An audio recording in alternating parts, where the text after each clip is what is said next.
আজ থেকে শুরু হয়েছে জাতীয় বৃক্ষ মেলা এবং পরিবেশ মেলা। এবারে বৃক্ষ মেলা আলাদা রকমের একটি মাত্রা পেয়েছে। এর কারণ হচ্ছে সম্প্রতি বিশেষ করে এপ্রিল মাসে যে ভয়াবহ তাপপ্রবাহ বাংলাদেশের উপর দিয়ে বয়ে গেছে, এই তাপপ্রবাহ নতুন করে বেশ কিছু প্রশ্ন তৈরি করেছে। বিষয়টি কিন্তু আমাদেরকে একটা বার্তাই দেয় যে যায় দিন ভালো, আসে দিন খারাপ। সেই আসের দিন খারাপকে ঠেকাতে হলে আমাদেরকে কোনো উপায় নেই, গাছের দ্বারস্থ হতেই হবে।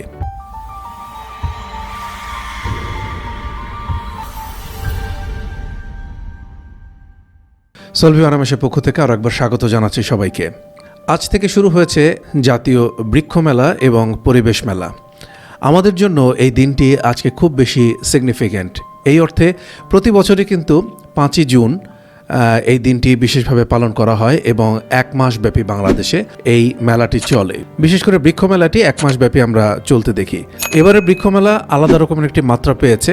এর কারণ হচ্ছে সম্প্রতি বিশেষ করে এপ্রিল মাসে যে ভয়াবহ তাপপ্রবাহ বাংলাদেশের উপর দিয়ে বয়ে গেছে, এই তাপপ্রবাহ নতুন করে বেশ কিছু প্রশ্ন তৈরি করেছে এবং সাধারণ মানুষের যে চোখ, সেই চোখগুলো খুলে দিয়েছে।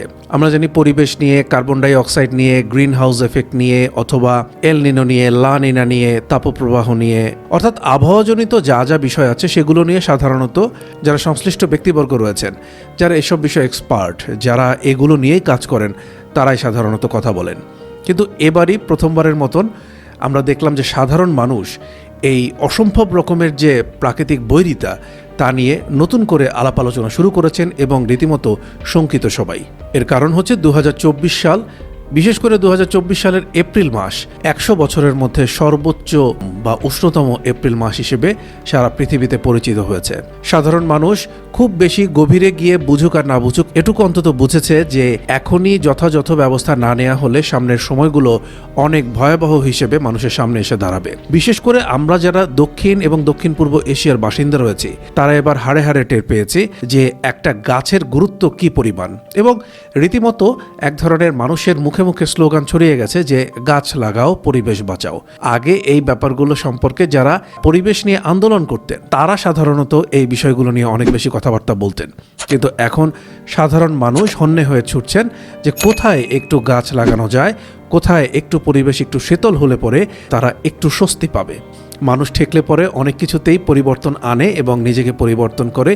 এবারের পরিস্থিতিটাও অনেকটা ওরকম।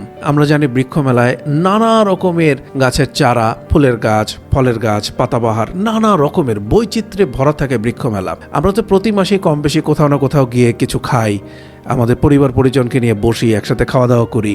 এই জায়গাটায় যদি আমরা টার্গেট করি যে এবারের যে বৃক্ষ মেলা এক মাস ব্যাপী হবে, আমরা সেখান থেকে 5টা, না পারলে 3টা, একেবারে না পারলে পরে 2টা কিংবা 1টা, অন্তত একটা চারা আমরা সেখান থেকে কিনি এবং বেশ আনন্দ ঘন পরিবেশের মধ্য দিয়ে বাসার মধ্যে পরিবার পরিজনকে নিয়ে সেই গাছটা রোপণ করি। যতটুকু জায়গা আছে, আপনার বারান্দা যদি জায়গা থাকে, আপনার যদি টবের মধ্যে কোনো জায়গা থাকে, আপনি যদি এতটুকু বালতির মতো কোনো একটা ছোটো একটি জায়গা, সেখানে মাটি ভরাট করে সেখানে যদি চারাটা লাগাতে চান, যেভাবেই হোক না কেন, সেই জায়গাটার সাপেক্ষে একটা চারা আপনি কিনবেন এবং তা রোপণ করবেন। আমরা জানি বাংলাদেশে রেকর্ড পরিমাণে গরম পড়েছে। তার চেয়ে বড় কথা, বাংলাদেশে এবার রেকর্ড পরিমাণ সময় গরম স্থায়ী হয়েছে। এখানে 1 মাসেরও বেশি সময় ধরে তাপপ্রবাহ বয়ে গেছে। আমরা এই অভিজ্ঞতাটা এর আগে কখনো পাইনি। ওদিকে পার্শ্ববর্তী দেশে আমরা দেখলাম যে 52-53 ডিগ্রির মতন টেম্পারেচার উঠে গেছে।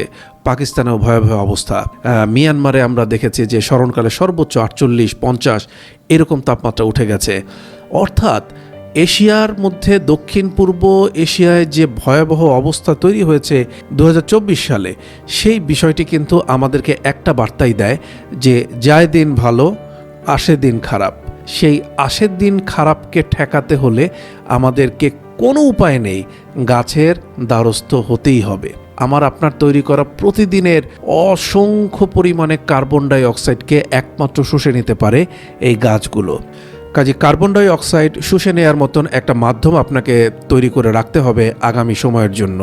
চলুন নতুন করে ভাবি, বৃক্ষ মেলায় আমরা যাই, বৃক্ষের নানা রকমের ভূমিকা নিয়ে শুনি, সেখানে নানা রকমের গাছের চারাগুলো চিনবার চেষ্টা করি, সেগুলো ক্যারেক্টার সম্পর্কে জানি, কোনগুলো ব্যালকনিতে লাগালে পরে আপনার সৌন্দর্যও যেমন বাড়বে, একই সাথে আপনি উপকৃত হবেন, কোন ধরনের ফলের গাছ আপনি আপনার ব্যালকনিতে লাগাতে পারেন অথবা ছাদে লাগাতে পারেন, কোনগুলো আপনার সানশেডে লাগাতে পারেন, এই বিষয়গুলো আপনারা ওখান থেকে সহজে জানতে পারবেন। অন্তত একবার ঘুরে আসুন, একবার গেলে আপনি ওদিনই যদি কিনতে নাও পারেন, আপনার হয়তো একটা আগ্রহ জন্মাবে। এই আগ্রহ জন্মানোটাও খুব বেশি জরুরি। আপনি আপনার সন্তানকে নিয়ে একটা বার্গারের দোকানে না গিয়ে এবার বৃক্ষমেলায় যান, বৃক্ষমেলায় গিয়ে গাছের সাথে পরিচিত করান এবং কেন আমরা গাছকে আপন ভাববো এই বিষয়টা তার সাথে একটু শেয়ার করেন।